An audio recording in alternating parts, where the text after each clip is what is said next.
Hello everybody, and welcome to week 9 of the Pride and Prejudice read-along. Pride and Prejudice by Jane Austen. Chapter 9.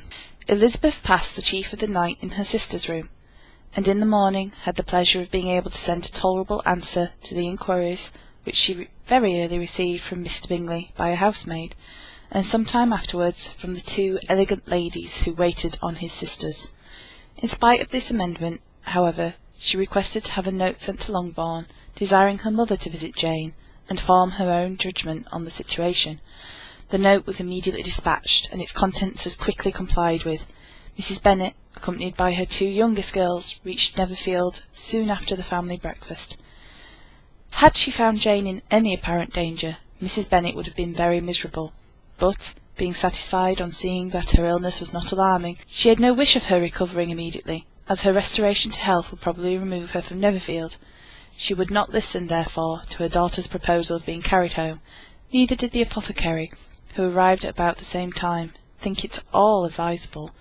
After sitting a little while with Jane, on Miss Bingley's appearance and invitation, the mother and 3 daughters all attended her in the breakfast parlour. Bingley met them with hopes that Mrs Bennet had not found Miss Bennet worse than she expected. "Indeed I have, sir," was her answer. "She is a great deal too ill to be moved. Mr Jones says we must not think of moving her. We must trespass a little longer on your kindness." "Removed?" cried Bingley. "It must not be thought of. My sister, I am sure, will not hear of her removal." "You may depend on it, madam," said Miss Bingley with cold civility, "that Miss Bennet will receive every possible attention while she remains with us." Mrs Bennet was profuse in her acknowledgments.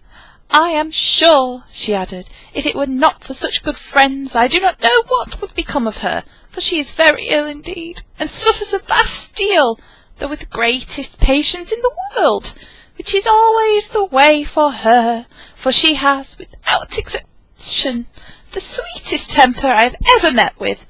I often tell my other girls they are nothing to her. You have a sweet room here, Mr Bingley, and a charming prospect over the gravel walk. I do not know a place in the country that is equal to Netherfield. You will not think of quitting it in a hurry, I hope, though you have but a short lease." "Whatever I do is done in a hurry," replied he, "and therefore, if I should resolve to quit Netherfield, I should probably be off in 5 minutes. At present, however, I consider myself as quite fixed here." "That is exactly what I should have supposed of you," said Elizabeth. "You begin to comprehend me, do you?" cried he, turning towards her. "Oh, yes, I understand you perfectly.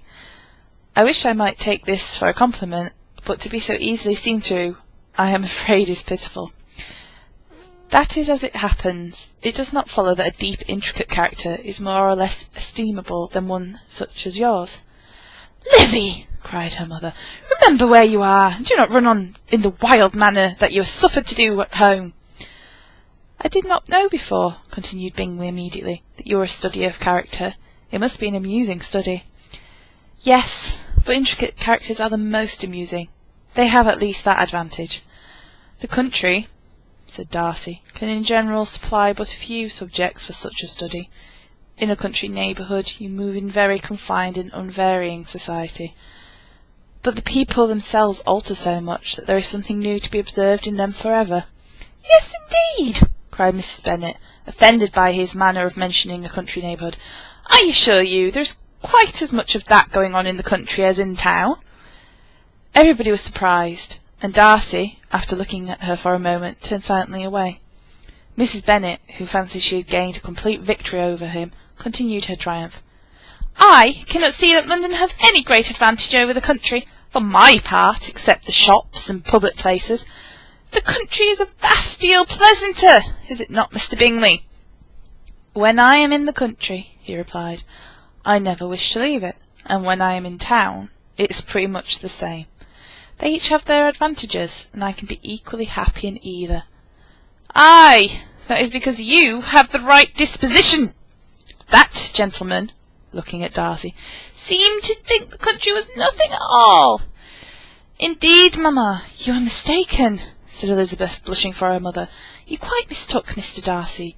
He only meant that there is not such a variety of people to be met with in the country as in the town, which you must certainly acknowledge to be true. Certainly, my dear, nobody said there were. But as to not meeting with many people in this neighbourhood, I believe there are few neighbourhoods larger. I know we dine with 24 families. Nothing but concern for Elizabeth could enable Bingley to keep his countenance.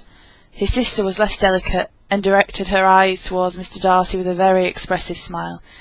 Elizabeth, for the sake of saying something that might turn her thoughts, now asked her if Charlotte Lucas had been at Longbourn since her coming away. Yes, she called yesterday with her father. What an agreeable man Sir William is, Mr. Bingley, is he not? So much a man of fashion, so genteel and easy. He always has something to say to everybody. That is my idea of good breeding, and those persons who fancy themselves very important and never open their mouths quite mistaken in the matter. Did Charlotte dine with you? No, she would go home. I fancy she was wondered about the mince pies. For my part, Mr. Bingley, I always keep servants that can do their own work. My daughters are brought up very differently. But everybody is to judge for themselves, and the Lucases are a very good sort of girls, I assure you. It's a pity they are not handsome. Not that I think Charlotte so very plain, but then she is our particular friend. She seems a very pleasant young woman. Oh dear, yes, but you must own she is very plain.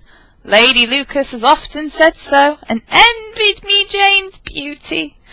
I do not like to boast of my own children, but to be sure, Jane, one does not often see anybody better looking.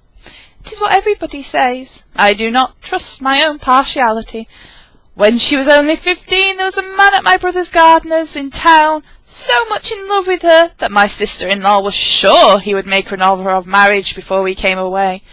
But, however, he did not. Perhaps he thought her too young. However, he wrote some verses on her, and very pretty they were. And so ended his affection, said Elizabeth impatiently.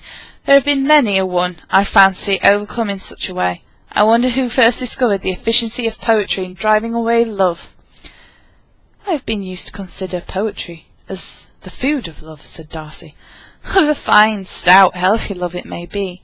Everything nourishes what is strong already, but if it's only a slight, thin sort of inclination, I am convinced that one good sonnet will starve it entirely away. Darcy only smiled, and the general pause which ensued made Elizabeth tremble lest her mother should be exposing herself again. She longed to speak, but could think of nothing to say, and after a short silence Mrs. Bennet began repeating her thanks to Mr. Bingley for his kindness to Jane, with an apology for troubling him so, also with Lizzie. Mr. Bingley was unaffectedly civil in his answer, and forced his younger sister to be civil also, and say what the occasion required. She performed her part, indeed, without much graciousness, but Mrs. Bennet was satisfied, and soon afterwards ordered for her carriage. Upon this signal the youngest of her daughters put herself forward. The two girls had been whispering to each other during the whole visit, and the result of it was that the youngest taxed Mr. Bingley with having promised on his first coming into the country to give a ball at Netherfield. Lydia was a stout, well-grown girl of 15, with a fine complexion and good-humoured countenance, a favourite with her mother, whose affection had brought her into public at an early age. She had high animal spirits, and a sort of natural self-consequence, which the attention of the officers, to whom her uncle's good dinners, and her own easy manners recommended her, had increased into assurance. She was very equal, therefore, to address Mr. Bingley on this subject of a ball, and abruptly reminded him of his promise, adding that it would be the most shameful thing in the world if he did not keep it. His answer to this sudden attack was delightful to their mother's ear. I am perfectly ready, I assure you, to keep my engagement, and when your sister is recovered, you shall, if you please, name the very day of the ball, but you would not wish to be dancing when she is ill. Lydia declared herself satisfied. Oh, yes! It would be so much better to wait until Jane was well, and by that time, most likely, Captain Carter will be at Meryton again, and when you have given your ball, she added, I shall insist on their giving one also. I shall tell Colonel Forster it would be quite a shame if he does not. Mrs. Bennet and her daughters then departed, and Elizabeth returned instantly to Jane, leaving her own and her relations' behaviour to the remarks of the two ladies and Mr. Darcy, the latter of whom, however, could not be prevailed on to join in their censure of her, in spite of all Miss Bingley's witticisms on fine eyes.